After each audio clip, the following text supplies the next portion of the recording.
आज चैत्र एकादशीच्या सोहळा पंढरपूरमध्ये मोठ्या उत्साहात साजरा होतोय। राज्याच्या कानाकोपऱ्यातून भाविक पंढरपूरमध्ये दाखल झालेत। विठुरायाच्या चरण स्पर्श दर्शनासाठी 8 ते 10 तासांचा कालावधी लागतोय, तर दर्शन रांग मंदिरापासून 4 ते 5 किलोमीटर लांब गेली आहे। याचाच मंदिरातून आढावा घेतलाय आमचे प्रतिनिधी अभिराज उबाळे यांनी। चैत्र एकादशीचा सोहळा पंढरपूरमध्ये मोठ्या उत्साहात साजरा होतोय। आपण आता श्री विठ्ठल रुक्मिणी मंदिरात आहोत।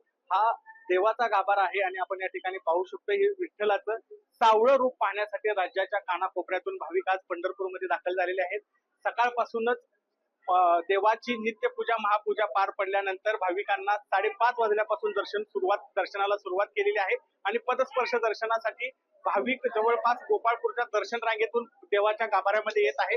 आज चैत्र शुद्ध एकादशीच्या निमित्ताने गाभाऱ्यामध्ये आणि मंदिरामध्ये आकर्षक अशी फुलांची सजावट करण्यात आलेली आहे। विविध प्रकारच्या विविध रंगाच्या फुलांनी विठ्ठल मंदिर सजलेलं आहे। आज राज्याच्या कानाकोपऱ्यातून भाविक या ठिकाणी आले आहेत। महाराज कुठून आलाय काय सांगाल? आळंदीवरून आलो सेवेसाठी। बर, काय सेवा करता आपण? आणि साफसफाई सगळी मंदिराची सगळी स्वच्छता सेवा करायला। बरं, काय मोफत करता की काय? मोफत किती लोक आले? आमचे 200 लोक आहेत। बर, दर्शन झालं का व्हायचं? नाही दर्शन आम्ही आता आलोय सेवाच करतो। बर, तुम्ही पण सेवेसाठी आलात? सेवेसाठी।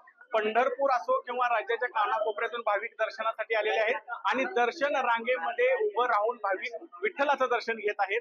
आज VIP दर्शन टोकन ऑनलाईन दर्शन पूर्णतः बंद ठेवण्यात आलेलं आहे। त्यामुळे भाविकांना जलद आणि सुलभ दर्शनाचा लाभ घेता येत आहे। अभिराज उबाळे, लोकशाही मराठी, पंढरपूर। लोकशाही मराठी ऐका, पहा, जागरूक रहा।